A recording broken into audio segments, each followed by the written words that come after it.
हामीले पहिले चाहिँ एउटा इन्ट्रेस्टिङ भिडियो बनाइसकेछ यो book Sapiens by Yuval Noah हरारीको chapter 2 the tree of knowledge देखि, जहाँ मैले हजुरलाई बताएको थियो कि मान्छेहरूले गफ गर्नको लागि गसिप गर्नको लागि कुरा गर्न सिकेथ्यो गरे। हजुरले त्यो भिडियो चेक आउट गर्न सक्नुहुन्छ र हामीले आज च्याप्टर 2 देखि जब कन्टिन्यू गर्नेछौं र त्यो सेगमेन्टको बारेमा कुरा गर्नेछौं जसलाई अथरले टाइटल दिएको छ द लेजेन्ड अफ पुजो र यसको एक्सप्लेनेसन मैले दुईटा भिडियोमा गर्नेछु र यो पार्ट 1 हुनेछ जसमा मैले हजुरलाई बताउने छु कि मान्छेहरूले गफ गरेर कुरा गर्ने त सिक्यो र गफले गर्दा जके मान्छेहरू सँगै बसेर काम गर्न नि सिक्यो गरे, तर त्यसको पनि लिमिटेशन्स छ गरे कि कति मान्छेहरू सँगै मिलेर गफ गरेर काम गर्न सकिन्छ गरे। त्यसको एउटा नम्बर दिएको छ 150 गरे के, तर 150 भन्दा धेरै मान्छेहरू के बढे भने के गफ गरेर सँगै काम गर्न मिल्न सक्दैन गरे के, र के यस्तो हामीले एबिलिटी बीचमा लिएर आयो के क्षमता हामीले यस्तो विकास गर्यो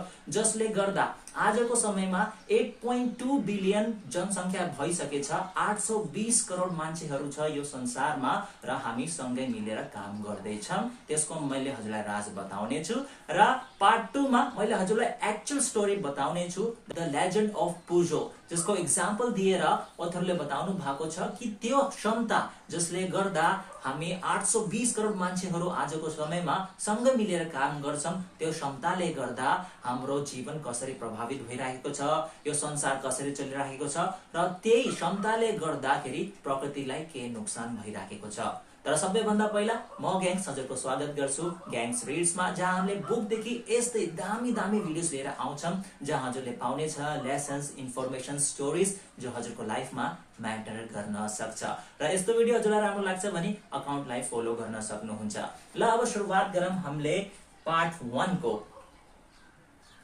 र सुरुवातमा अथर युवल नोआ हरारीले कुरा गर्नु भएको छ चिम्पान्जीको ग्रुपको बारेमा। चिम्पान्जीको बारेमा कुरा गर्न पनि जरुरी छ किनकि हामी मान्छेहरू पनि त्यतैबाट इभल्भ भएको हो। तो अथरले कुरा गर्नु भएको छ कि एउटा चिम्पान्जीको ग्रुपमा अन एन एभरेज 20 देखि 50 वटा चिम्पान्जीज हुन्छ गरे है। त्यसमा एउटा लिडर हुन्छ जसलाई अल्फा मेल भन्छ गरे, त्यसलाई सपोर्ट हुन्छ बाँकी मेल्स र फिमेल्सको ग्रुपदेखि, र बेला बेलामा यस्तो एउटा मेल पनि आउँछ गरे जसलाई अलिकता त्यही ग्रुपको भित्र चाहिँ सपोर्ट हुन्छ गरे र च्यालेन्ज गर्छ गरे अल्फा मेललाई लिडरशिपको लागि। तर धेरै जस्तो कि यसमा अल्फा मेलले चाहिँ जित्छ गरे के, र यसको पछाडि जो कारण छ त्यो यो होइन कि अल्फा मेल चाहिँ धेरै जब पावर छ भनेर, शक्ति छ भनेर है, तर यसको जो मेन कारण हो त्यो यो हो गरे कि अल्फा मेललाई धेरै सपोर्ट छ गरे अरू चिम्पान्जीजहरुको गरे के, त्यसैले गर्दा अल्फा मेलले चाहिँ धेरै जस्तो जित्छ गरे के।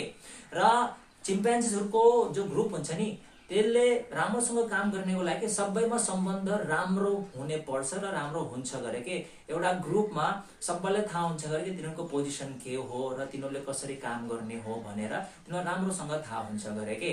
र जस्तो जस्तो एउटा चिम्पान्जीको ग्रुप बढ्छ नि 50 भन्दा धेरै, त्यो बेलामा अल्फा मेललाई धेरै जो गाह्रो हुन्छ गरे किनकि नयाँ नयाँ जो च्यालेन्जेस हुन्छ त्यसले लिडरशिपको लागि च्यालेन्ज गर्छ गरे के। र हामी मनुष्य जात होमो सेपियन्समा पनि त्यो सुरुवातको बेलामा जब बुद्धिको है कस्तो विकास भइरहेको थियो त्यो बेलामा हामीमा पनि यस्तै फिचर थियो गरे कि जो लिडर छ त्यसले हेर्थ्यो गरे कसरी के चल्ने हो भनेर है, र सबैलाई थाहा हुन्थ्यो गरे कि एउटा ग्रुपमा के कसको के रोल छ भनेर। र हामीले जब कोग्निटिभ रेभोल्युसन आयो त्यसको मतलब यो कि जो डेली वर्क्स हुन्छ है, दिनचर्याको जो काम हुन्छ त्यसलाई काम गर्नेको जो एउटा बुद्धि आयो है, विकास भयो हाम्रो, त्यसले गर्दा हामीले कुरा गर्ने पनि सिक्यो, हामीले गफ गर्न सिक्यो, गसिप गर्न सिक्यो र त्यसले गर्दा के सजिलो भयो एउटा ग्रुपमा मान्छेहरूलाई चलाउने कि कोसँग मिल्दैछ कोसँग मिलिरहेको छैन भनेर के, र कुरा गरेर के एउटा ग्रुपलाई चलाउन सजिलो तबसम्म हुन्छ गरे मान्छेमा पनि जबसम्म त्यो मान्छे 150 सम्म छ गरे एउटा ग्रुपमा। तर 150 भन्दा धेरै के मान्छे हुन थाल्यो भने के कुरा गरेर त्यो मान्छेहरूलाई सम्हाल्न सजिलो हुँदैन गरे के, किनकि 150 सम्म पनि के हाम्रो जो एउटा सोशल ग्यादरिङ हुन्छ है, कम्युनिटी हुन्छ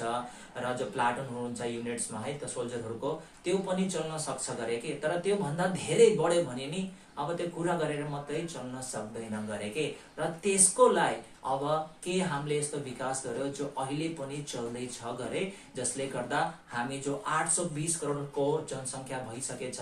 यो दुनिया भरमा त्यो अहिले पनि सँगै मिलेर चल्दै छ, र त्यसको उत्तर हो गरे फिक्सन गरे, यानी कि स्टोरिजहरू, त्यो कहानीहरू जसको थाहा चाहिँ छैन त्यो सत्य हो कि त्यो झुट हो भनेर, त्यो मिथहरू, स्टोरिजहरू जसको बारेमा हामीलाई थाहा त छ तर यो राम्रोसँग थाहा छैन कि त्यो सत्य हो कि झुट हो भनेर। जस्तो कि हाम्रो आफ्नो धर्म, हामीले जो यो पटाउँछ कि हाम्रो एउटा देश छ है, नेपाल, युएसए, इङ्ल्यान्ड यो छ भनेर, यो पनि एउटा मिथ हो गरे के। र हामीले जो सोच राख्छौँ है कि यसरी ठिक हुने पर्ने हो, त्यो यो लिगल हो यो इलिगल हो, त्यो पनि एउटा फिक्सन गरे के। किनकि यो जो सबै छ नि यो एक्चुअलमा छ क्या,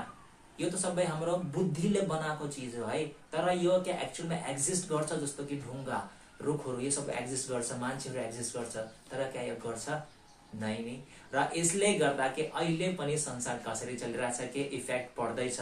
र जो के स्टोरी हो द लेजेन्ड अफ पुजोको, त्यो हजुरलाई मैले बताउने छु भिडियोको पार्ट 2 मा। तर यस्तै भिडियो हजुरलाई राम्रो लाग्छ र इन्ट्रेस्टिङ लाग्छ भने हजुरले यो अकाउन्टलाई फलो गर्न सक्नुहुन्छ। अहिलेको लागि मलाई सपोर्ट देखाउनको लागि लाइक र सेयर गरिदिनुहोस् होला, र सबैभन्दा इम्पोर्टेन्ट हजुरको विचार कमेन्ट सेक्सनमा मलाई जनाउनुहोस्। र अहिलेको लागि म ग्याङ्स हजुरसँग लिन्छु बिदा, नमस्कार।